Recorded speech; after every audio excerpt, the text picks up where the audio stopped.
Let me remove these useless spaces. No! Mr. Python gives an error if those spaces are missing. Sorry, are those spaces important?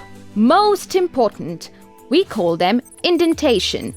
It helps Mr. Python to separate the instructions of if and else. Yup, we call them blocks.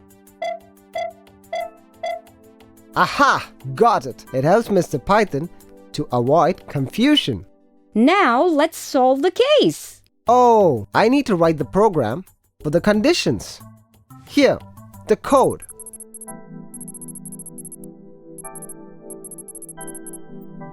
Perfect.